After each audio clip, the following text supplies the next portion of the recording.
This is the activation of the emergency broadcast system. Bonjour à tous, bienvenue dans les lives d'Ivry Actu organisés par la section du PCF d'Ivry. Alors ce soir, nous sommes très heureux d'accueillir Pierre Barbancet. Bonsoir Pierre. Bonsoir à tous et à tous. Alors aujourd'hui, nous sommes réunis pour parler d'un sujet brûlant, c'est-à-dire la situation donc en Irak, en Syrie, en Afghanistan et la présence de l'État islamique sur ces territoires. Alors avant de laisser la parole à Pierre, je vais faire une rapide présentation de notre hôte. Alors Pierre Barbancet, tu es journaliste à l'Humanité depuis plus de 20 ans. Grand reporter depuis 2002. Tu es également lauréat du prix Bayeux des correspondants de guerre que tu as obtenu en 2002 pour un reportage réalisé dans le camp de Jénine en Palestine lors du siège par l'armée israélienne. Tu es considéré comme spécialiste du Proche et du Moyen-Orient. Tu as couvert la Seconde Guerre du Golfe, la guerre en Afghanistan, au Liban, en Syrie et bien entendu le conflit israélo-palestinien. Tu as également rédigé de nombreux articles sur les printemps arabes et en particulier sur les événements survenus en Égypte et en Tunisie. Et puis, en 2014, tu es le seul journaliste francophone à avoir couvert la bataille de Kobané aux côtés des combattants et des combattantes kurdes au moment où ils affrontaient donc l'organisation de l'État islamique en Syrie.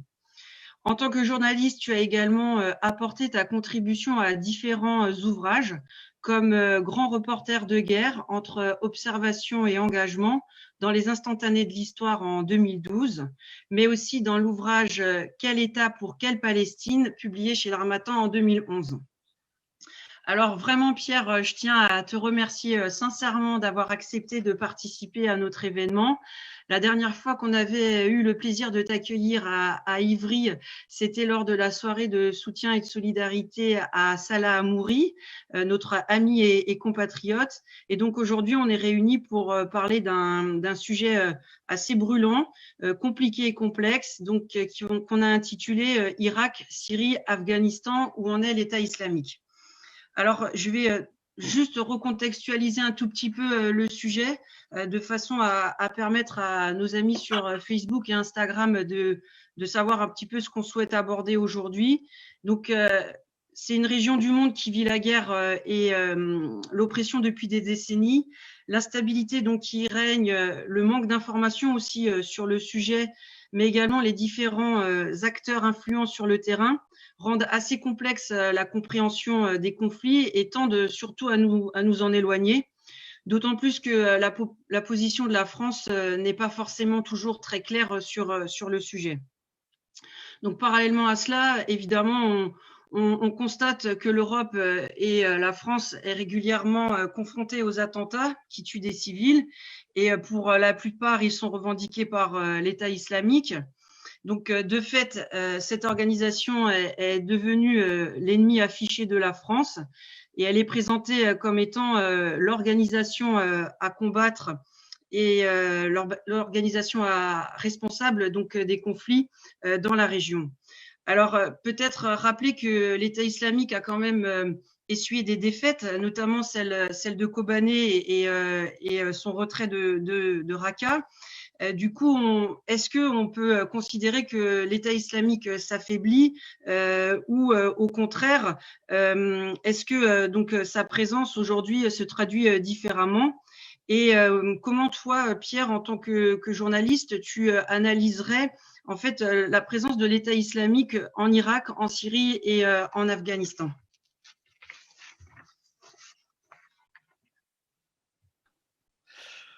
Merci Séverine pour cette présentation. C'est toujours drôle d'entendre parler de soi comme ça, parce qu'on a plutôt l'habitude, nous, en tant que journalistes, de parler des autres.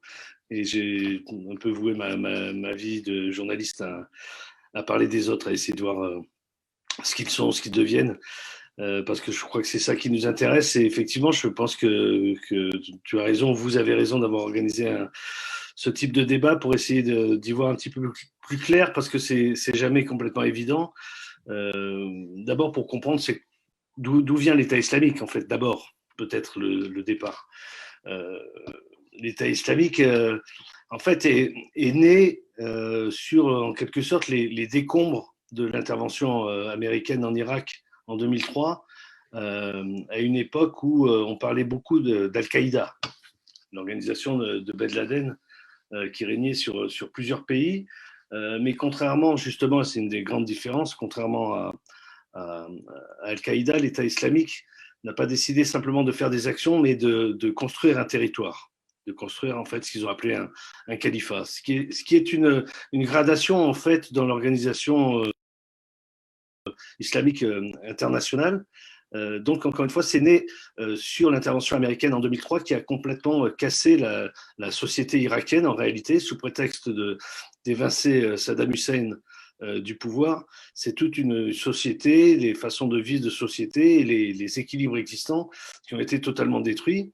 Et sur cette base, pour aller vite, hein, évidemment, les Irakiens sunnites qui étaient minoritaires par rapport aux chiites, se sont sentis d'une certaine manière dépossédés de ce qu'ils étaient, des pouvoirs existants. Et sur ce est né tout d'abord, venant d'Al-Qaïda, ce qu'on a appelé l'État islamique en Irak, avec des combats pas simplement contre l'occupant américain d'ailleurs, des combats aussi directement très sectaires, dirigés contre les habitants chiites d'Irak et contre les Kurdes. Donc déjà, ça donnait déjà une première dimension. Et on sait que ceux qui ont créé cet État islamique en Irak à l'époque, donc après 2003, en fait, se sont tous rencontrés dans les prisons mises en place par les Américains, ce qui est... la situation est trop compliquée, trop dure pour en rire, mais c'est quand même quelque chose d'un peu bizarre quand même. C'est-à-dire que c'est l'action américaine en réalité qui, d'une certaine manière, a aidé à créer ces organisations qui sont des organisations djihadistes, des organisations terroristes. Mais très rapidement, cet État islamique en Irak s'est émancipé d'Al-Qaïda. Des grands désaccords ont eu lieu et avec Ben Laden et par la suite avec celui qui a pris la suite de Ben Laden, on le sait par des échanges qu'il y a eu entre eux, et a été créé l'État islamique, ce qu'on appelle en français l'État islamique, et en fait l'État islamique en Iran et au Levant, c'est-à-dire la Syrie, c'est-à-dire Cham, quand les troupes de cette organisation ont franchi les frontières irakiennes et se sont installées en Irak. Il y a déjà là quelques questions déjà à se poser, puisque voilà, on voit un peu sur la carte.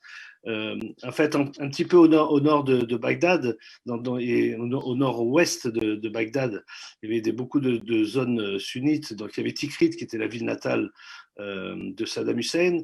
Il y avait Samarra, il y avait tout un tas de villes comme ça où cette organisation a progressé, qui s'est dirigée évidemment aussi vers Mossoul, qui est devenue une des capitales de cette organisation. Et puis très vite, les troupes, parce qu'il faut appeler un chat, les troupes de ce que j'appelle moi cette organisation dite de l'État islamique, Daesh, comme on dit, ont franchi la frontière syrienne et ont commencé à prendre une bonne partie du territoire, profitant du chaos existant en Syrie depuis 2011-2012, l'incapacité de l'armée syrienne à faire face et à l'insurrection existante dans le pays et à protéger ses propres frontières. On peut déjà là se poser aussi quelques questions. Comment des convois, des pick-up armés ont pu franchir de cette manière la frontière syrienne alors que l'Irak est sous occupation américaine et que les forces internationales étaient déjà présentes? C'est déjà une question, peut-être l'histoire y répondra, mais on peut se dire à un moment donné quand même que cette façon de procéder des Américains n'a fait qu'aider ces organisations à pulluler, et surtout dans le ressenti des sunnites.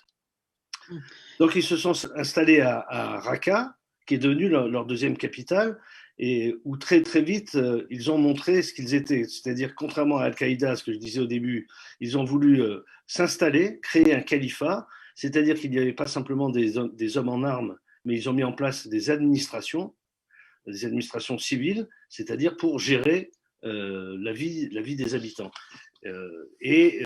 Cette haine, parce que là aussi c'est quand même de la haine sectaire c'était non seulement contre les chiites, je l'ai dit, contre les Kurdes de Syrie, mais également contre les sunnites qui ne partageaient pas la vision de l'islam qu'a cette organisation très rigoriste qu'est Daesh.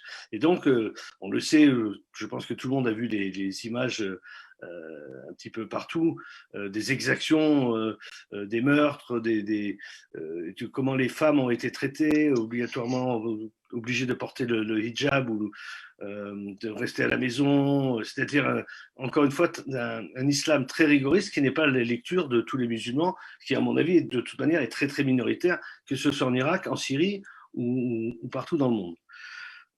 Sauf que les situations dans le pays, que ce soit en Syrie ou en Irak, ont permis à ces organisations-là de proliférer et de commencer à avancer sans rencontrer beaucoup de résistance, en réalité.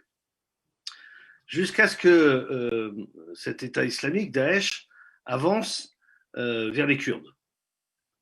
Alors, sur les Kurdes, notamment en Syrie, il faut dire un petit mot. Je reviendrai sur l'Afghanistan un petit peu après, mais tu me dis si Non, vas-y. Si je vais trop vite. Ils ont voulu évidemment aller pourchasser les Kurdes. Donc ils ont commencé à avancer dans cette partie. Le Kurdistan syrien, c'est le nord-est de la Syrie, hein, donc qui a des frontières avec l'Irak et qui a une très longue frontière avec la Turquie.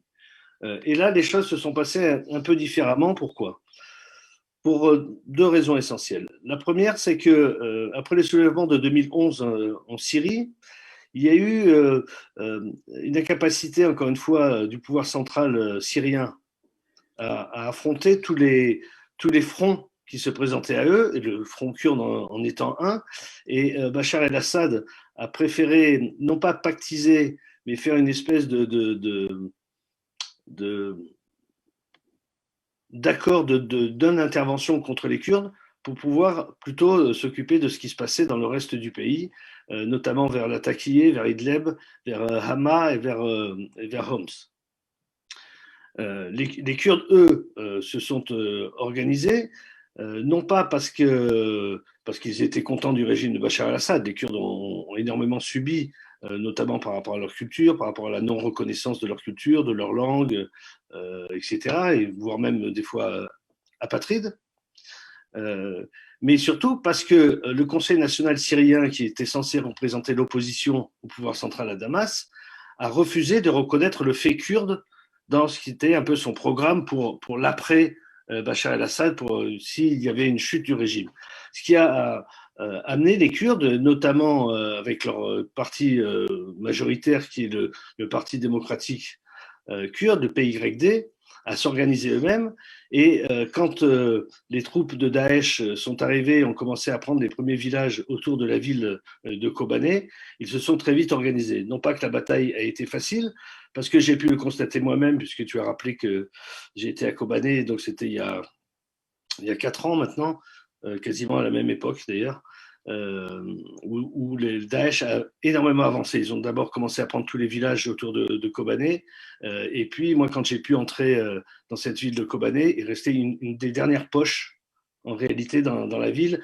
J'ai pu pénétrer par la Turquie de manière clandestine de nuit, puisque vous savez que si Daesh a pu aussi se renforcer de cette manière-là en Syrie, c'est parce que elle a eu un appui non officiel, évidemment, de la Turquie d'Erdogan. Et c'était totalement évident que les djihadistes, y compris venus du monde entier, passaient par la Turquie pour se rendre en Syrie. Et j'ai pu le constater moi-même sur place, puisqu'un matin, très tôt, 2 fortes explosions ont résonné juste à la frontière, mais côté syrien, côté Kobané. 2 voitures piégées qui ont pénétré, qui venaient du territoire turc. Donc, alors qu'il y avait quand même des gendarmes turcs qui étaient là, 2 voitures piégées qui arrivent comme ça, et il y avait une petite centaine de djihadistes qui ont attaqué, que les Turcs ont repoussé, et ces djihadistes-là se sont réfugiés derrière, et les images le montrent très bien, et je l'ai vu moi-même, se sont réfugiés dans un silo à grains sur lequel trônait un drapeau turc. Donc la situation géographique était claire. Donc pour les Kurdes, c'était très très compliqué. Mais à cette époque-là, parce que notamment les pays occidentaux étaient dans une stratégie de soutien à cette opposition syrienne qui en réalité était soutenue par les frères musulmans, donc par des islamistes aussi, n'est pas venu à l'aide des combattants kurdes. Certains Kurdes d'Irak sont venus après des semaines et des semaines d'attente, sont venus avec l'accord de la Turquie à Kobané, mais en réalité, ils ont fait beaucoup d'artillerie et pas vraiment de combat direct, alors que la stratégie de Daesh, comme partout, c'était d'envoyer des camions et des voitures piégées pour essayer de défoncer les lignes kurdes et de prendre carrément le territoire. Mais les Kurdes n'ont pas pu avancer à ce moment-là, n'ont pas pu avancer, donc c'était il y a 4 ans, donc en 2016, encore une fois, n'ont pas pu réellement avancer. Et il a fallu un peu que les stratégies occidentales se modifient par rapport à l'État islamique. Parce que cet État islamique, Daesh, prenait tellement d'importance, que ce soit en Irak ou en Syrie, qu'à un moment donné, ça remettait en cause un peu les projets stratégiques, notamment des Occidentaux. Il faut rappeler aussi que dans le reste de la Syrie, l'opposition qui était au départ une opposition, je parle des manifestants qui étaient très, très laïques et très démocratiques. Je les avais rencontrés moi-même à l'été 2011 en me rendant en Syrie et partant de Damas, en montant vers le nord, vers Idlib, Alep, Latakia, etc. Très démocratiques, mais n'ont jamais été vraiment soutenus, y compris dans leurs revendications. Ce qui fait que, en fait, cette opposition démocratique a été remplacée, malheureusement, par des groupes islamistes qui étaient armés, où les armes sont entrées. Je fais cette petite digression, je vais te dire pourquoi. Des armes qui sont entrées, comme tout le monde l'a raconté, par la Turquie, par l'Irak, par le Liban et par la Jordanie. Donc voilà, un État islamique qui s'implante, qui en 2014 avait déjà proclamé donc sa capitale à Mossoul, et on voyait très mal comment arrêter cet État islamique. De plus, l'État islamique a commencé à essaimer en Afrique, ouais, notamment en Libye, en Afrique du Nord, notamment en Libye, et à égrener aussi évidemment en Afghanistan. En Afghanistan, où ils se sont plutôt situés dans des zones qui sont, si on peut voir la carte, j'arrive. Voilà.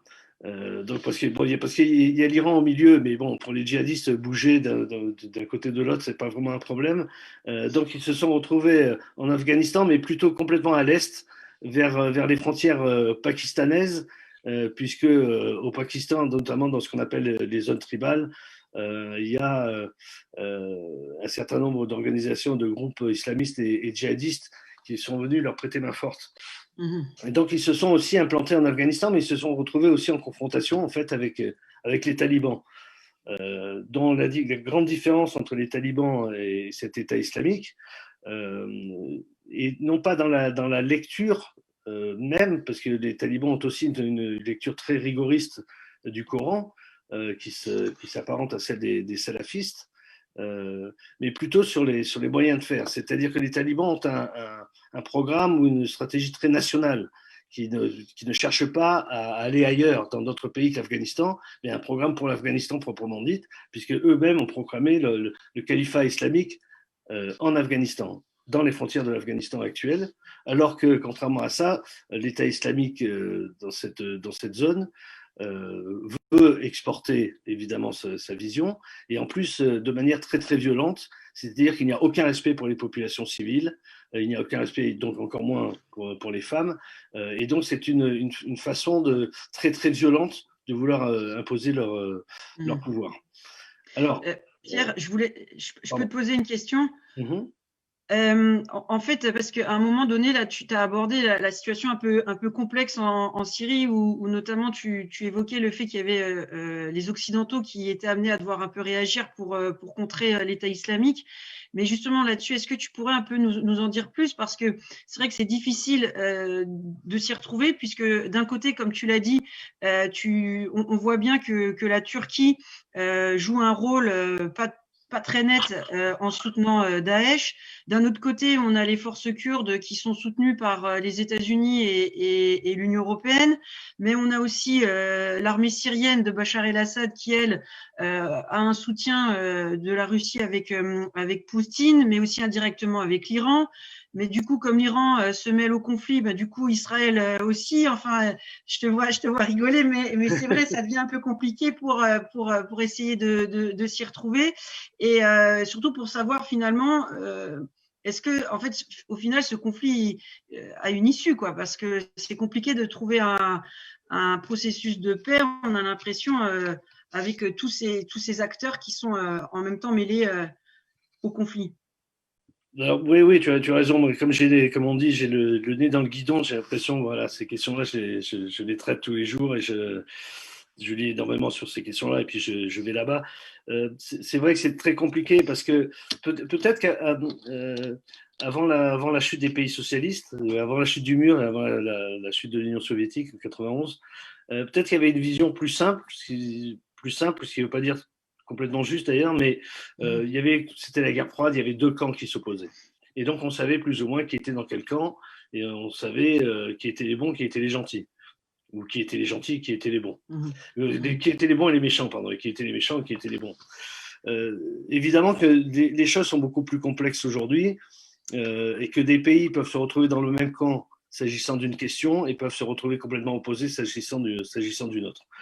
Sur la question de l'État islamique, je pense que il y a eu une grande manipulation, c'est-à-dire que la Turquie, pour diverses raisons, a eu besoin de développer, de laisser aller ou même d'engraisser un petit peu ce Daesh, cette organisation dite de l'État islamique. D'abord parce que ça a rencontré la volonté d'Erdogan d'être le représentant des sunnites, notamment dans cette région. Et puis, ça a conforté aussi sa lutte contre les Kurdes, qu'il mène de manière sanguinaire en Turquie même, et qu'il entend poursuivre, que ce soit en Syrie ou en Irak. C'est la première chose. La deuxième, c'est que, contrairement à ce qui avait été dit après le soulèvement en Syrie, ce qu'on appelle le régime syrien ne s'est pas écroulé. Je ne sais pas si vous vous souvenez, il y a 8 ans, quasiment toutes les semaines, on nous annonçait la chute du régime, en sachant que dans les médias occidentaux et dans les grands médias, quand on dit le mot régime, ça a déjà une connotation très négative. Oui, voilà. Quand on dit régime, il n'y a même plus besoin de définir, ça veut dire pas bien, pas beau. Il n'y a pas de régime français, il n'y a pas de régime américain, il y a un régime russe, il y a un régime syrien, il y a un régime iranien. C'est-à-dire que le mot régime est utilisé pour, alors que le mot régime a une vraie signification. Le régime, il y a un régime qui existe, qui a des définitions en Syrie, mais en tout cas, penser que le pouvoir syrien allait tomber.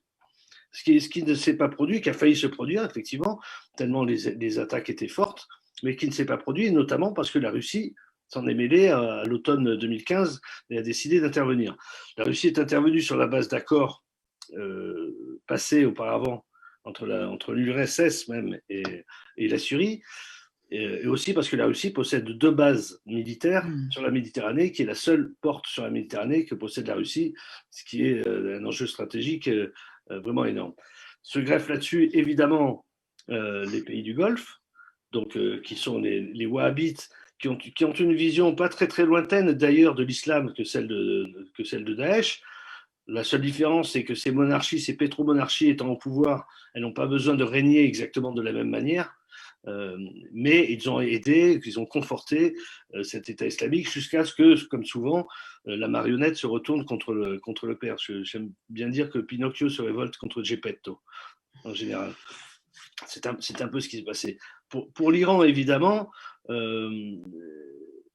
l'Iran qui subit un endiguement de la part des pays occidentaux a besoin d'une porte de sortie. Sa porte de sortie, c'est évidemment de créer un axe avec la Syrie, et dans lequel peut intervenir aussi le Hezbollah libanais, qui est la résistance libanaise aujourd'hui et qui s'oppose aux velléités israéliennes. Or, Israël, n'arrêtant pas de dire qu'il faut attaquer l'Iran, qu'il faut supprimer l'Iran, qu'il faut empêcher l'Iran d'avoir l'arme nucléaire, tout ça fait un conglomérat d'organisations et de pays qui travaillent ensemble. Mais ça n'empêche pas, donc, on retrouve sur la Syrie un affrontement entre des pays, la Russie et la Turquie par exemple, puisque la Turquie, à un moment donné, n'a plus besoin de Daesh, d'autant plus que Daesh avait été défaite, notamment à Raqqa, donc Daesh n'existe plus sur ces territoires comme elle le faisait, comme elle l'était auparavant, ce qui ne veut pas dire qu'elle a disparu, puisque en Syrie même, dans la vallée de l'Euphrate, il existe encore énormément de groupes djihadistes affiliés à Daesh qui existent, qui essayent de se reconstituer. Il y a des cellules dormantes qui sont présentes, notamment dans les villes kurdes syriennes à Kamishli, mais aussi en Irak, autour de Kirkouk, donc au sud qui est juste à la limite. Kirkouk est une ville qui est en limite du Kurdistan irakien et du pays irakien proprement dit, qui est une ville un peu disputée entre le pouvoir central à Bagdad et le pouvoir d'Erbil. Et donc Daesh qui a encore des capacités de nuisance réelles, puisqu'il continue à procéder à des attaques, à faire des attaques voitures piégées, à attaquer des véhicules sur la route ou à déposer des engins piégés. Daesh, défait d'une certaine manière, même si encore existant, la Turquie a tourné un peu a changé un peu son fusil d'épaule. Et son fusil d'épaule, c'était d'aller jusqu'au bout de sa vision, notamment pour contrecarrer les Kurdes, avec une grande crainte pour Erdogan, pour le président turc, que s'installe à sa frontière.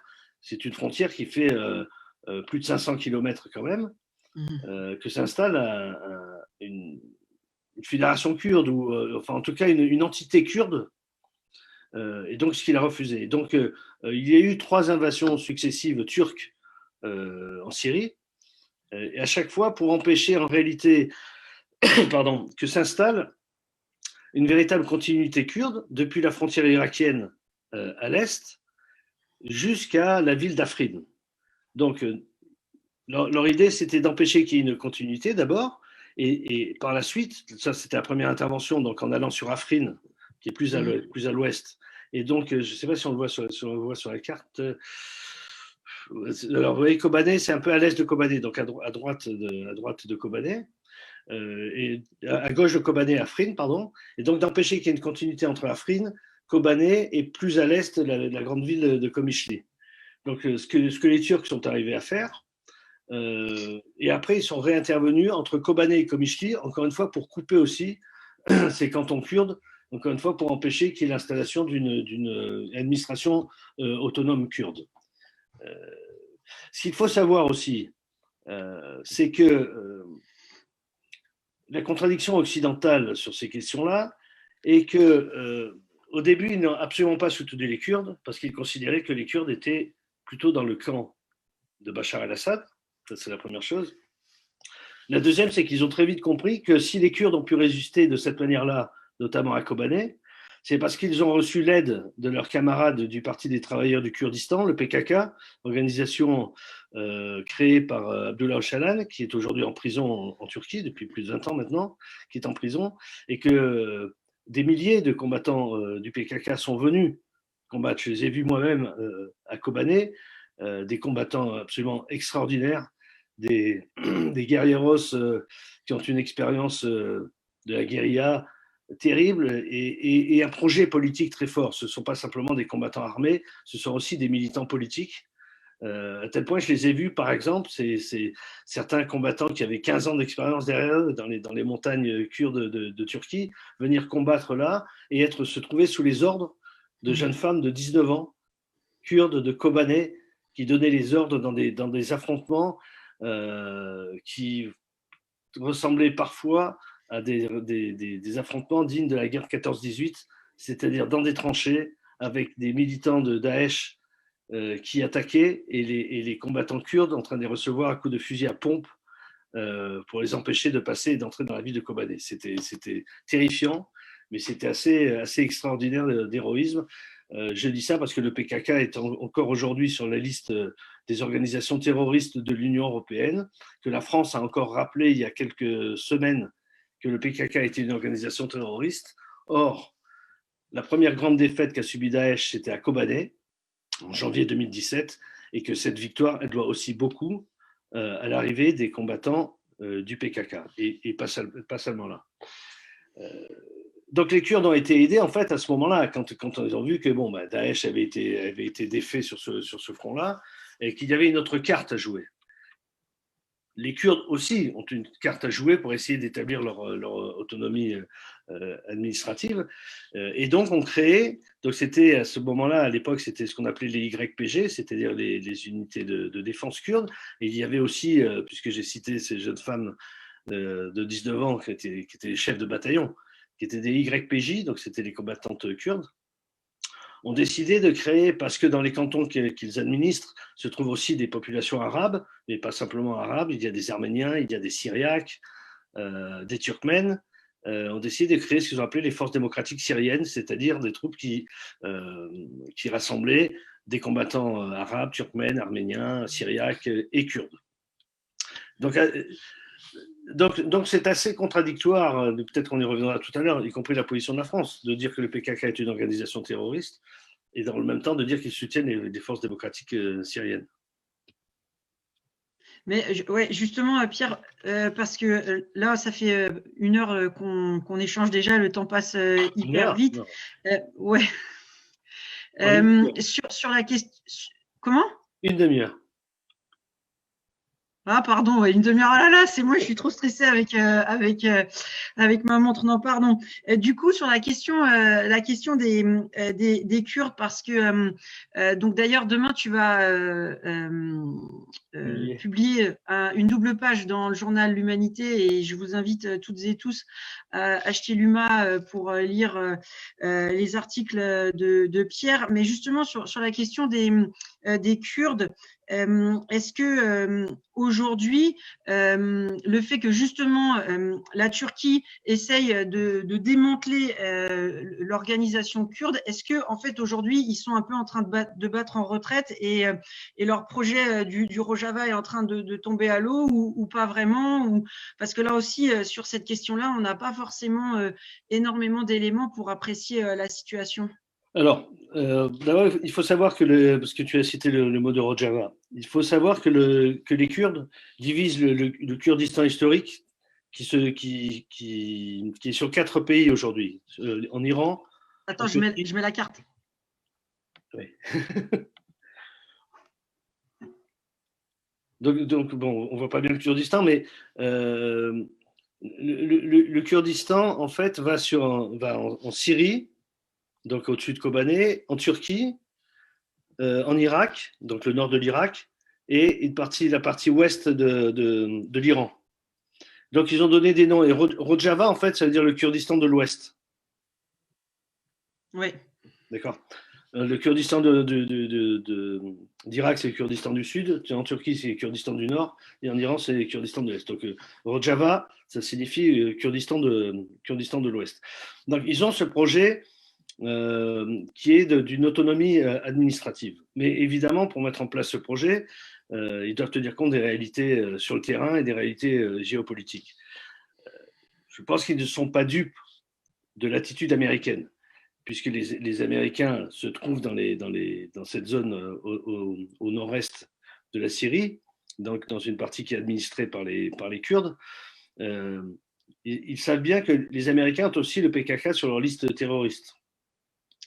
Ils savent aussi que les Américains s'entendent en réalité très bien avec les Turcs, même si de temps en temps ils se disent, ils ont des mots, mais la réalité c'est que la Turquie est membre de l'OTAN, un des pays les plus importants militairement de l'OTAN.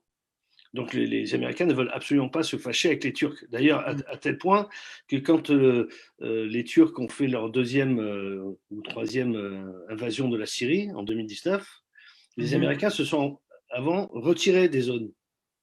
Bon, pour éviter d'affronter les Turcs et donc pour ne pas les arrêter, donc pour les laisser venir occuper une partie. Pourquoi ? Parce que les Américains, ils ont 2 choses importantes en tête aujourd'hui. 1, ne pas être écarté de la solution à venir sur la Syrie, parce que solution, il y aura, d'une manière ou d'une autre, que je ne peux pas dessiner complètement aujourd'hui, mais les Américains ne veulent pas être exclus, et les Occidentaux non plus, la France non plus, d'où ce soutien maintenant apporté plus aux Kurdes, en essayant de faire en sorte que le Kurde soit un peu leur levier, sans qu'ils aillent vraiment à fond de cette stratégie-là. Et pour les Américains, les zones où ils se sont retirés sont les zones où se trouve le pétrole, dans la zone kurde. Donc on comprend mieux le jeu qu'il y a. Mais dire les Kurdes comme ça en général, ce serait effacer les différences politiques qui peuvent exister.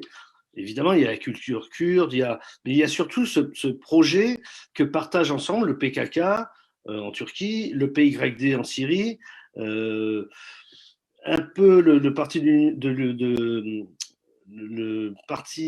l'Union kurde en Irak, mais que ne partage pas du tout le Parti démocratique du Kurdistan, au Kurdistan d'Irak, qui gère cette région kurde. Et donc, il y a des affrontements aujourd'hui très très forts qui sont de caractère politique, en réalité. Et donc, il y a une bataille qui est engagée pour essayer d'éradiquer le PKK et par la même occasion d'essayer d'affaiblir le PYD en Syrie. Donc, le Parti démocratique du Kurdistan du clan Barzani étant très lié à la Turquie d'Erdogan, au point que même le marché kurde en Irak est inondé par les produits turcs. Quand vous allez sur un marché, vous ne trouvez même sur les produits agricoles, alors qu'il y a des produits agricoles kurdes, vous ne trouvez que des produits turcs. Et les troupes turques sont aussi implantées au Kurdistan d'Irak. Donc on voit bien ce qui est en train de se dessiner. Tout le monde sent bien qu'une solution va arriver. On commence à prendre le chemin, peut-être très lent, d'une solution. Et donc chacun se positionne, prend ses appuis, prend ses marques, essaye d'avancer ses pions dans le cadre de la résolution, avec évidemment une région moyen-orientale qui est très très instable, avec Israël au milieu, qui a toujours très peur qu'on l'oublie dans le règlement d'un conflit, pour être sûr de pouvoir être elle-même, parce que quand Israël, par exemple, reproche ou dit que l'Iran veut se doter de l'arme nucléaire, c'est quand même un peu fort, puisque Israël possède l'arme nucléaire, sauf que ce n'est pas officiel. Donc, il n'y a aucun inspecteur de l'Agence internationale de l'énergie atomique qui va procéder à des inspections en Israël et pour dire ce qui s'y passe. Donc voilà, tout ça est un petit peu compliqué. Donc, encore une fois, ce qui est en train de se dessiner, c'est quel avenir pour la Syrie. Mais autant les Russes sont venus soutenir Bachar el-Assad et l'ont très certainement sauvé d'une chute, mais il n'est pas dit que les Russes soutiennent jusqu'au bout Bachar el-Assad. Ce qui importe, parce que c'est la réelle politique. Et donc, chacun va se diriger vers une solution ou négocier une solution qui va lui apporter le maximum de bénéfices. Donc, pour les Russes, ce qui est important, c'est de garder ses bases en Méditerranée, et c'est de pouvoir continuer à influer sur le Moyen-Orient, rôle qu'elle avait abandonné après la chute de l'Union soviétique, alors que la Russie revient très, très fortement. On l'a vu, et on voit bien que la Turquie et la Russie s'affrontent en Syrie, se sont affrontés au Haut-Karabakh dans le conflit entre l'Azerbaïdjan et l'Arménie, et s'affrontent aussi en Libye. Mais sur d'autres questions, il y a un arrangement. Par exemple, la Turquie, qui est pourtant membre de l'OTAN, vient d'acheter des missiles antimissiles russes, des S-400, aux grandes dames, notamment des Américains, puisque c'est un armement qui ne fait pas partie de l'armement de l'OTAN, et donc c'est ce qui crée des tensions. Voilà. Donc c'est tout. Je comprends qu'il y ait une complexité qui soit difficile à comprendre. Je pense que la base pour la compréhension, c'est que c'est d'abord la réelle politique, et que en général tous ces pays-là, malheureusement, peut-être contrairement à avant 91, avant la chute de l'Union soviétique, ne se battent pas pour un monde différent. Ils sont en train de se battre pour le même monde et d'essayer de prendre la plus grosse part, chacun pour soi. La plus grosse part du gâteau, en effet. Ouais. Et est-ce que tu penses que les élections américaines vont influencer les choses différemment avec l'arrivée de Biden, qui a quand même pas tout à fait la même politique à l'international que celle de Trump, ou au contraire, tu penses que finalement les Américains vont pas avoir plus de pouvoir qu'avant et leur situation va rester au statu quo, parce que avant de partir, Donald Trump avait annoncé le retrait des troupes américaines, bon, pour le coup en Irak et en Afghanistan. Du coup, forcément, ça va impacter la stabilité dans la région. Mais voilà, est-ce que pour toi, l'arrivée de Biden au pouvoir peut permettre dans la région d'avoir des perspectives positives plus rapidement? Non, posé comme ça, je dirais non, parce que des perspectives rapides, il n'y en aura pas. Alors, ce serait trop facile pour moi de dire Biden et Trump, c'est pareil. Non, évidemment, ce n'est pas pareil. Même si j'en juge, par exemple, sur les déclarations sur les Palestiniens, peut-être que pas grand-chose va bouger, mais sauf qu'aujourd'hui, Biden donne un peu plus de visibilité aux Palestiniens, ce qui n'était pas le cas avec Trump. Cela dit, la politique internationale des États-Unis est fondée toujours sur le même principe, qui est un principe de pragmatisme, qui une fois peut utiliser le multilatéralisme et d'autres fois l'unilatéralisme. Chaque fois, c'est en fonction des intérêts propres des États-Unis. D'ailleurs, le retrait des troupes américaines d'Afghanistan avait été commencé par Obama. Et Biden était vice-président d'Obama. Parce que les États-Unis veulent certainement beaucoup moins dépenser dans ces zones-là, tout en gardant un certain pouvoir. C'est quand même des zones riches en pétrole, l'énergie, et puis surtout parce que je pense que ce qui reste de la stratégie américaine, que ce soit Trump ou Biden, c'est quand même l'endiguement de la Chine, de faire en sorte que la Chine ne prenne pas la suprématie économique par rapport aux États-Unis. Ça, c'est leur grand problème aujourd'hui. À la marge, qu'il y ait certainement des changements, oui, il y en aura au moins sur le ton, peut-être moins de mépris et moins de la part de Biden que de la part de Trump. Moi, je crois qu'il faut d'abord voir comment ils vont se mettre en place, quelles vont être les premières mesures. Je pense que le retrait va se poursuivre. Et parce que les intérêts, vous voyez, par exemple, quand je disais que les Américains restaient près des zones pétrolières au Kurdistan de Syrie, je sais par des très bonnes sources que des émissaires américains sont allés rencontrer les dirigeants du PKK dans les montagnes où se trouve leur quartier général, dans les montagnes de Kandil, en Irak, au Kurdistan d'Irak, pour essayer de dealer avec eux, de pouvoir lancer l'exploitation de certains puits de pétrole au Kurdistan d'Irak sans avoir de problème. Donc, ils sont allés négocier avec une organisation qu'ils considèrent comme terroriste et qu'il faudrait éradiquer. Donc, ce que j'appelle la réelle politique. Et puis, et encore une fois, leurs propres intérêts.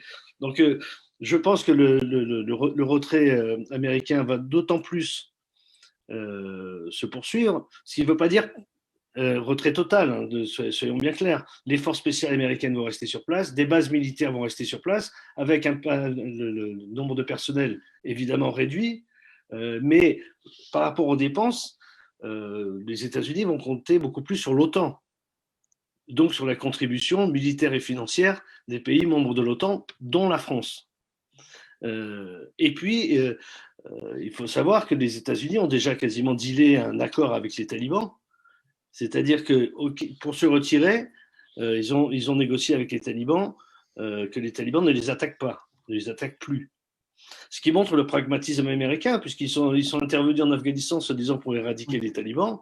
Les talibans sont toujours là, donc on voit encore une fois l'échec d'ailleurs des stratégies militaires, que ce soit en Irak, que ce soit en Afghanistan, que ce soit en Syrie, où les questions ne peuvent pas se résoudre de cette manière-là. Et c'est ce qui provoque d'ailleurs le problème des talibans avec l'État islamique en Afghanistan, puisque les talibans sont de retour, ils contrôlent quand même plus de 50% du pays en réalité, mais que l'agitation et ce que fait l'État islamique à l'est de l'Afghanistan gêne quand même leur projet, quoi. Donc encore une fois, ils ne vont pas se retirer totalement. Et puis, cette zone moyen-orientale est peut-être beaucoup moins importante qu'auparavant dans la stratégie américaine qui se concentre plus vers le Pacifique et vers la Chine. Mais pour l'endiguement de la Chine, il convient pour eux, pour les Américains notamment, d'essayer de contrôler toutes les routes qui vont vers là-bas et notamment d'avoir des liens et des relations très fortes et très serrées avec les États qui entourent la Chine. D'où l'intérêt avec les anciennes républiques d'Asie centrale, les anciennes républiques soviétiques d'Asie centrale.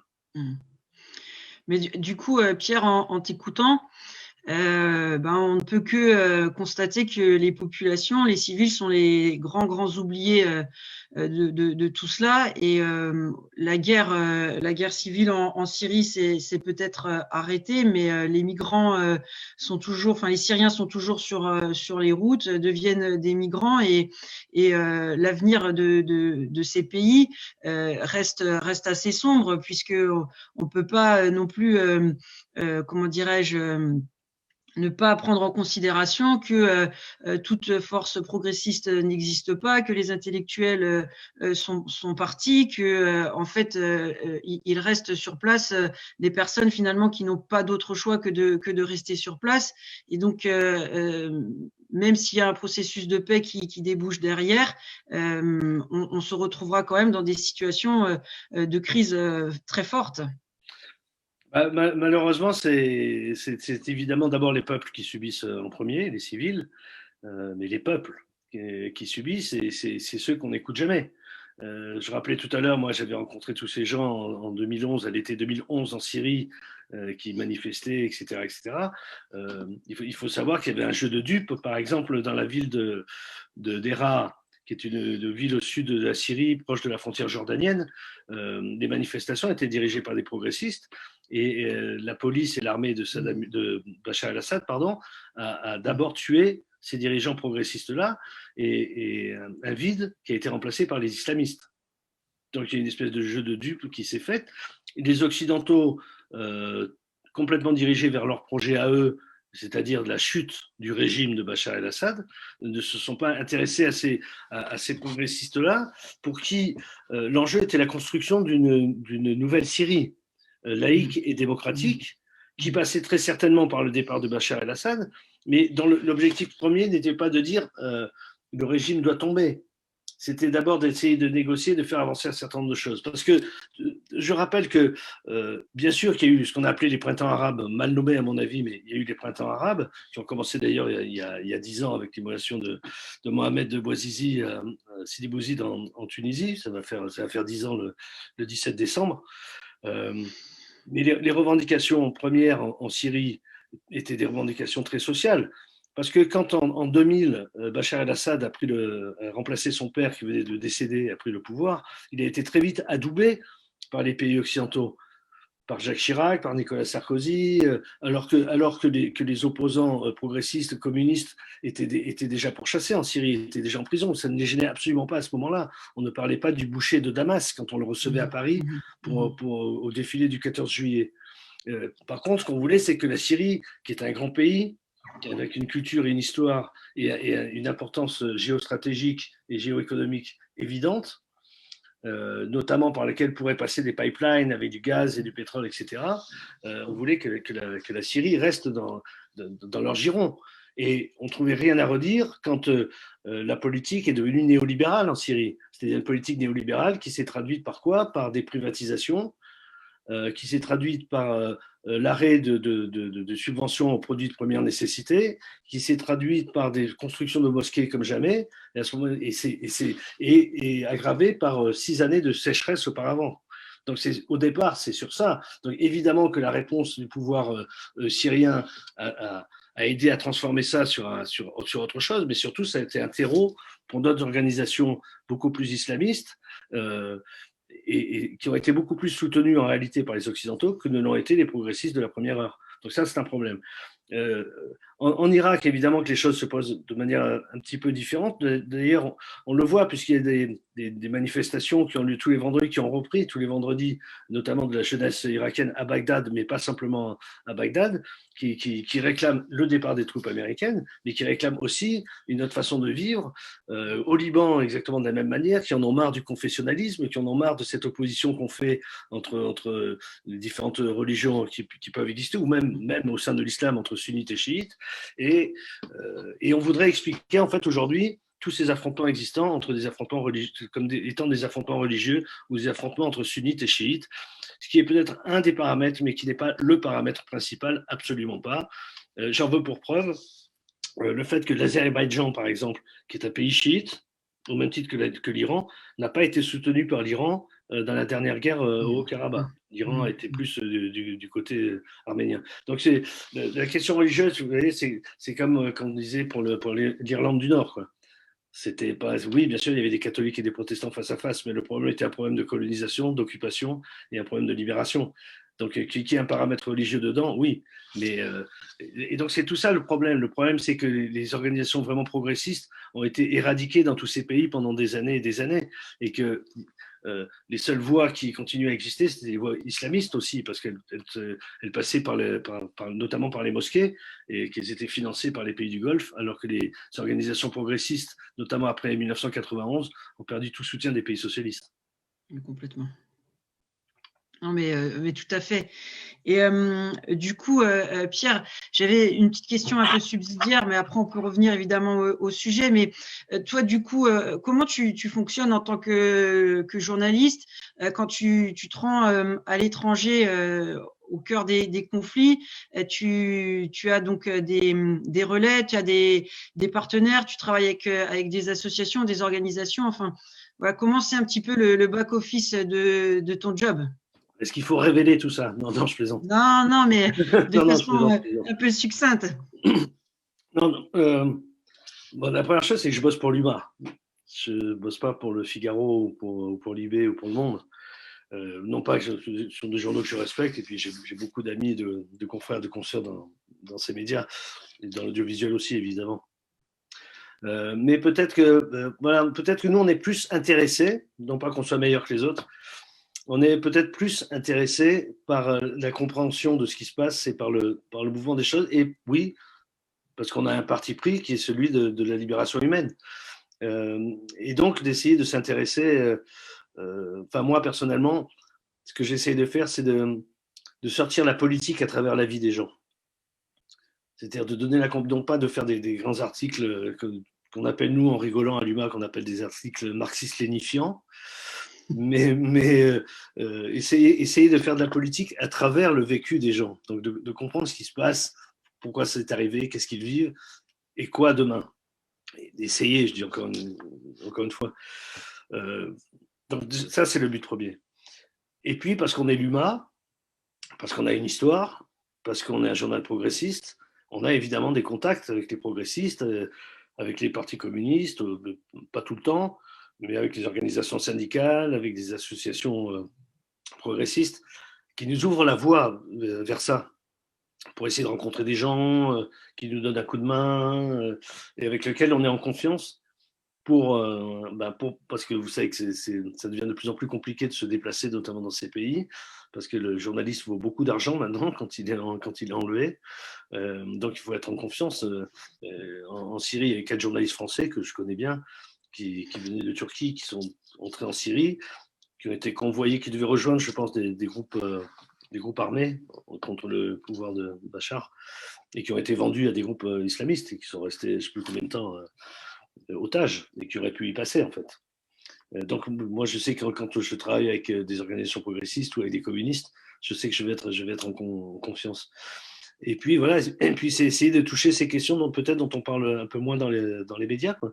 Parce que on en parle peu, mais il y a énormément de luttes sociales, par exemple, y compris en Irak aujourd'hui, en Turquie, partout. En Kurdistan d'Irak, il y a énormément de luttes aussi, de la part des enseignants, de la part des ouvriers, des paysans. Tout ça fait quelque chose de compréhension d'une société, des souffrances, et puis des gens qui ont envie de parler, parce qu'en fait, personne va vraiment les voir. Ça ne fait pas image, comme on dit. Ce qui fait image, c'est des coups de fusil, machin.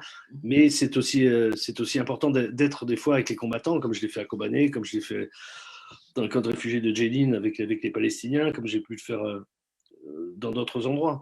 Mais tout en essayant de ne pas se faire leurrer, et puis de dire qu'on est une presse écrite. Donc on a je pense, une responsabilité peut-être de donner plus d'explications, de donner à comprendre. Et je pense que le débat que vous organisez ce soir participe de ça. Il faut arriver à comprendre, parce que je m'étonne que... Alors, parce que vous faites ça, mais les journalistes de l'UMA sur les plateaux, vous n'en voyez pas beaucoup. On est vraiment très rarement invité. Moi, j'ai été invité quelques fois parce que Kobané, parce qu'ils n'avaient rien, donc tant mieux. Mais l'humain est rarement invité, non pas parce qu'on est moins bons journalistes que les autres, mais c'est parce que peut-être on a une voix différente qui n'ont pas envie de l'entendre. Et puis, moi, je crois que c'est important de montrer qu'y compris au milieu des souffrances, les gens retrouvent des normalités qui ne sont pas les nôtres, parce qu'ils vivent dans la violence, parce qu'ils vivent dans des moments où ils savent qu'ils peuvent mourir 2 heures après, Mais nous aussi, d'ailleurs, en tant que journalistes, on accepte le risque. Sauf que nous, après, on s'en va quand même. Eux restent là, mais qu'ils ont aussi besoin de se fabriquer un avenir. Et je crois que les jeunes dans ces pays sont en train aussi de dire ça. Donc, voilà, il faut créer, en tant que journaliste, je reviens à la question initiale, il faut créer de la confiance, avec des autorités des fois, parce que oui, il y a des zones de guerre, on ne peut pas s'aventurer comme ça, d'autant plus que contrairement à ce qu'ont pu faire des journalistes de générations précédentes, enfin précédant la mienne, parce que maintenant il y a déjà des nouvelles générations de journalistes qui arrivent, en tout cas, il n'y a plus vraiment de ligne de front.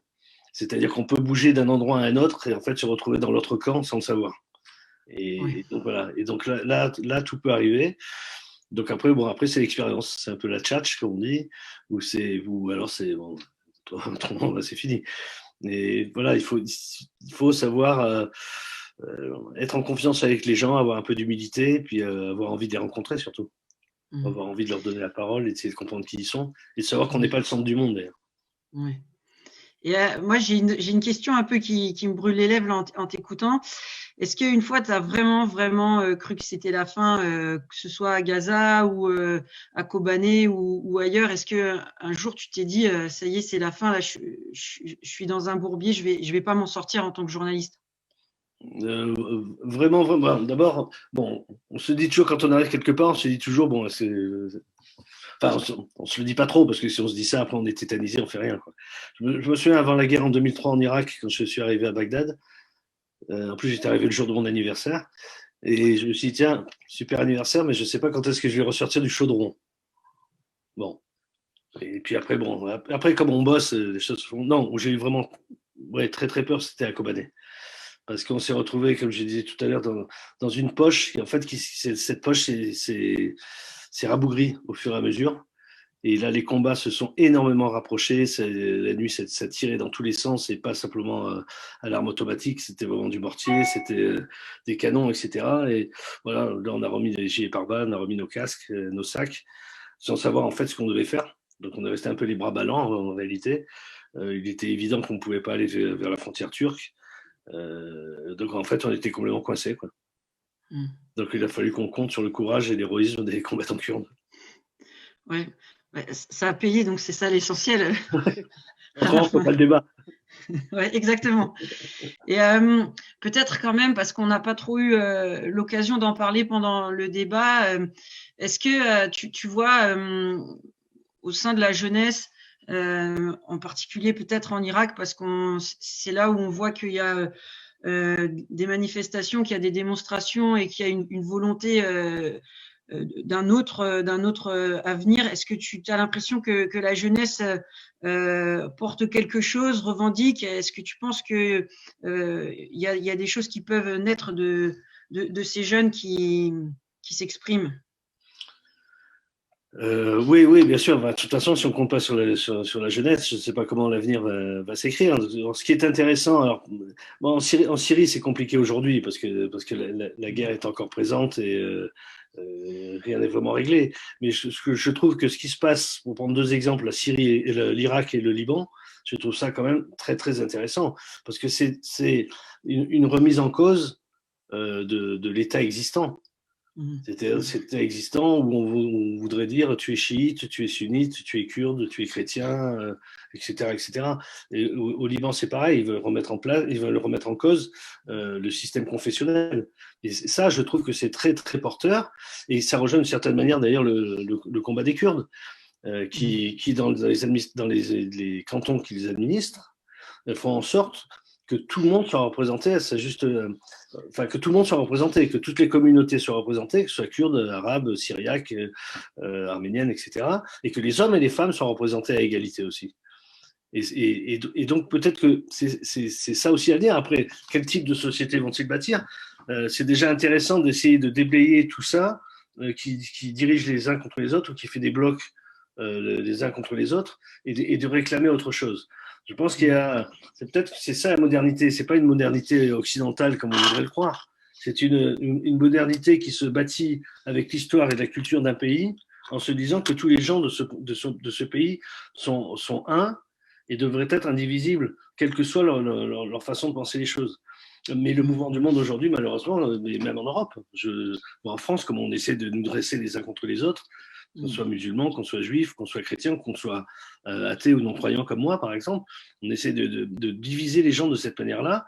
Et je trouve que la jeunesse en Irak ou au Liban notamment se comporte de manière tout à fait différente. Alors, ça ne veut pas dire que les pièges n'existent pas, ça ne veut pas dire qu'ils vont aboutir, parce que c'est très compliqué, il y a une répression, il y a des forces internes qui ne veulent pas de ça et qui veulent conserver leur pouvoir par le biais d'un confessionnalisme et de représentation de ce type-là. Il y a quand même des forces progressistes qui sont très affaiblies, mais qui existent encore, qui n'ont pas disparu. Donc moi, je pense qu'il faut un peu positiver les choses. Et c'est que comme ça que ça passera, quoi. Mais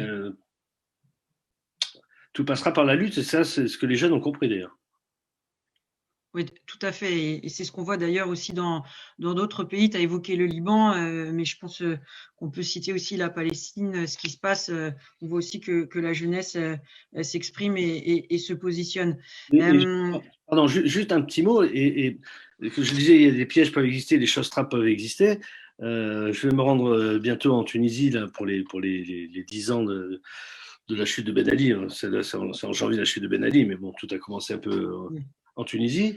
Et je m'aperçois, et je vais malheureusement le voir sur place, que la question des femmes est très importante comme toujours, mais c'est un sujet essentiel. Et en Tunisie, la situation des femmes est en train de régresser.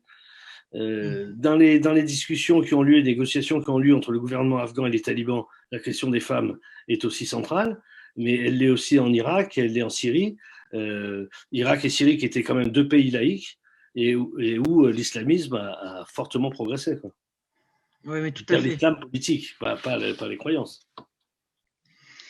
Et je voulais aussi voir avec toi un aspect, parce que il est vrai que oui, je vois qu'on arrive là pour le coup vraiment à 1 heure de débat, mais par rapport en fait à l'État français et la représentation en fait de notre gouvernement à l'étranger, on a quand même un peu l'impression que on a avec Macron, avec Le Drian, on a quand même une très très grosse frilosité de leur part pour prendre position. Ils sont toujours un peu flous, ils sont pas forcément toujours très très clairs dans leur prise de position. Macron était en Irak il y a quelque temps pour rencontrer le président irakien. Là, tu as fait un super article dans l'UMA aujourd'hui. J'en fais la promo sur la venue du président égyptien Al-Sisi. En fait, est-ce que c'est un peu trash et direct de dire que Macron fait de la géopolitique en ayant un porte-monnaie dans la poche? Ça, ils le sont tous. Je pense que le problème de la France, c'est que c'est une puissance moyenne et qu'elle veut jouer dans la cour des grands, mais sans s'en donner les moyens et sans avoir un projet politique international qui lui permette de rayonner. J'en veux pour preuve le fait que la France fait toujours partie de l'OTAN, donc de l'Alliance Atlantique. C'est Sarkozy qui l'a fait rentrer, mais il y avait déjà eu des prémices auparavant, parce que pendant la guerre du Kosovo en 1999, la France ne faisait pas encore partie de l'OTAN, mais a participé au bombardement de la Serbie avec l'aviation de l'OTAN, qu'à l'époque, Jacques Chirac, qu'on veut toujours présenter comme le grand défenseur de l'indépendance française internationale par rapport aux autres, gaulliste, etc., ou gaullien, je ne sais pas. En fait, en réalité, avait essayé de négocier avec les Américains une entrée de la France dans l'OTAN si les Américains acceptaient de donner le commandement militaire en Méditerranée à la France, ce qui avait été refusé par les Américains, évidemment. Donc, c'est pour ces raisons-là, donc pas pour des raisons de fond, que la France n'était pas entrée. À partir du moment où on accepte d'être sous le contrôle militaire des Américains, parce que l'OTAN, c'est quand même ça, je vois mal comment on peut vraiment jouer sa carte, si ce n'est pas une carte qui serait une carte plus progressiste, et qui permette le développement des peuples. Mais Emmanuel Macron n'est pas un progressiste. Donc alors évidemment qu'il essaie de jouer sur les anciennes un mandat français comme au Liban. Enfin, en plus, c'est un comportement quand même assez terrible. Moi, j'étais au Liban quand il est venu, au mois d'août. Enfin, ce président vient donner la leçon aux Libanais sur un système en plus qui a été inventé et imposé par les Français. C'est quand même un peu extraordinaire, mais enfin, si un Libanais venait en France et en disant il faut changer votre système, il faut faire autrement, etc., personne n'accepterait, et moi le premier. Donc je comprends mal. Mais oui, effectivement, c'est celle du porte-monnaie. Et d'ailleurs, quand les présidents de la République, mais pas seulement lui, Hollande, c'était pareil, et Sarkozy aussi, se déplacent, et Chirac avant, et Mitterrand aussi, se déplacent avec des chefs d'entreprise, comme ils disent, c'est-à-dire des patrons. Là, ils vont chercher des marchés. Bon, pourquoi pas? La question, c'est pas le problème n'est pas de chercher des marchés ou d'avoir des contrats. Le problème, c'est quel type de contrat. Si c'est des contrats militaires pour vendre des armes, moi, ça me pose problème. Le deuxième, c'est si c'est avoir des contrats commerciaux qui ne rapportent pas au peuple de ces pays avec lesquels on veut commercer, je pense que ce n'est pas la solution. Parce que ces pays, regardez l'Afrique. L'Afrique est très riche, c'est un continent très très riche. Or, on le pille. On pille son bois, on pille ses diamants, on pille son nickel, on pille son uranium, on pille. Voilà. Et ça donne un continent qui est dans l'état où il est aujourd'hui. Donc la question, si on le dit portefeuille, oui, mais les questions, c'est pas ça. Quel type de contrat, quel type de relation entre les pays? Et sur ça, Emmanuel Macron n'a pas changé. Quant à son ministre des Affaires étrangères, Jean-Yves Le Drian, qui était déjà ministre, remarquez Macron aussi, qui était ministre sous Hollande, ce qui est extraordinaire avec Le Drian, c'est qu'il était ministre de la Défense avant, donc il a passé un certain nombre de contrats d'armement avec des pays, parce que maintenant il va visiter en tant que ministre des Affaires étrangères, histoire de voir si les contrats ont été bien remplis. C'est exactement ça. C'est un déroulement de carrière, ça s'appelle. Du coup, il y a une question d'un internaute qui nous est arrivée, et c'était par rapport justement au fait que toi, en tant que journaliste, donc tu es amené des fois à travailler dans des zones très très difficiles et à être confronté à l'insécurité. Est-ce que tu peux nous dire ce que tu penses de la loi à sécurité globale en France, qui est en train d'être réfléchie et d'être votée à l'Assemblée nationale, justement sur les restrictions et le rôle que peuvent jouer les journalistes, notamment pour retransmettre des faits et des irrégularités, quoi. Dans ma carrière de journaliste, j'ai souvent, malheureusement, été confronté à des attaques contre les journalistes, ciblées même. Le nombre de journalistes qui sont tués dans ces zones-là augmente en fait d'année en année, notamment au Moyen-Orient, mais pas seulement, en Afrique du Nord, puis en Afrique. Je ne pensais pas qu'un jour les journalistes seraient la cible des pouvoirs publics en France. Il y a quelque chose qui procède, qui n'est pas isolé. Je crois que cette loi n'est pas isolée de l'ensemble de ce que veut faire Macron et des forces qui poussent, qui sont des forces réactionnaires, qui sont des forces fascistes, qui considèrent que la police est là pour faire régner l'ordre. Et alors que, comme l'a rappelé une de l'UMA, il y a quelques jours, enfin la semaine dernière, c'était oui aux gardiens de la paix, non aux forces de l'ordre. Parce qu'il y a besoin de sécurité, je peux le comprendre. Et cette loi n'a pas lieu d'être en tant que telle. Si cette loi est soi-disant prévue pour protéger les policiers, ce n'est pas vrai, puisque les lois existent déjà. Il y a toute possibilité de poursuivre des gens qui commettraient des actes par l'image répréhensibles vis-à-vis des policiers. Donc, il y a bien une autre explication. Cette autre explication, c'est évidemment que l'information ne circule pas. Ce sont des pouvoirs qui règnent par la dureté, par la violence. La violence, c'est pas simplement les coups de matraque. La violence, c'est aussi la mise au chômage, c'est la fermeture d'entreprises, c'est des gens expulsés de leur logement parce qu'ils ne peuvent plus payer leur loyer. C'est les députés La République En Marche de Macron certains qui viennent de signer une tribune pour demander qu'on arrête avec la trêve hivernale pour l'expulsion des locataires quand même. Donc c'est toute cette violence-là qu'ils veulent en fait faire accepter. Et donc, sachant très bien que la politique économique qu'ils mènent va être de pire en pire et va évidemment générer des réactions. comme on a déjà pu le voir avec les Gilets jaunes, et pas seulement, et toutes les manifs sociales, avec les syndicats, etc. Et certaines réactions vont être des jacqueries, de type de jacquerie. Et donc, ils veulent donner toute l'attitude aujourd'hui de répression, qui est une répression pour défendre la politique qu'ils sont en train de mener. Ça n'a strictement rien à voir avec le fait qu'on en voudrait aux policiers parce qu'on les filme. D'ailleurs, s'il fallait encore une preuve, le producteur qui a été tabassé par la police la semaine dernière, s'il n'y avait pas eu des images, aurait peut-être été accusé, lui, d'avoir provoqué les policiers et serait peut-être en tort aujourd'hui, comme il le dit lui-même. Donc, ce n'est pas la question de l'image. La question, c'est le débat public. La question, c'est la violence d'une politique menée. Et la question, c'est comment est-ce que les citoyens, aujourd'hui, peuvent construire autre chose. Alors, voilà. Et donc, il faut rejeter cette loi et pas simplement l'article 24, d'ailleurs. Oui, je suis d'accord, je partage avec toi, Pierre, ce que tu viens de dire, et y compris ton analyse sur la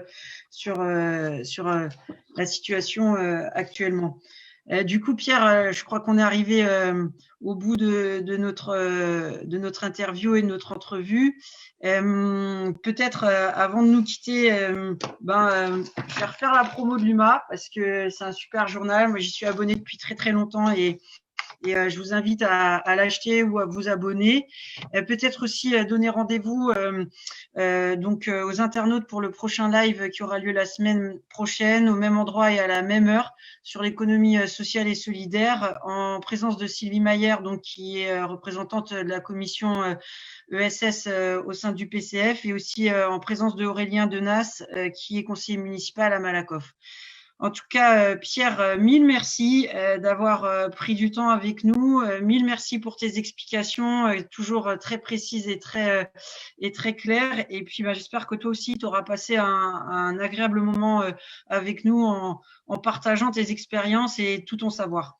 Merci à vous. J'espère que j'ai été un peu cohérent, que ça a éclairé quelques questions et vivement qu'on puisse se retrouver physiquement.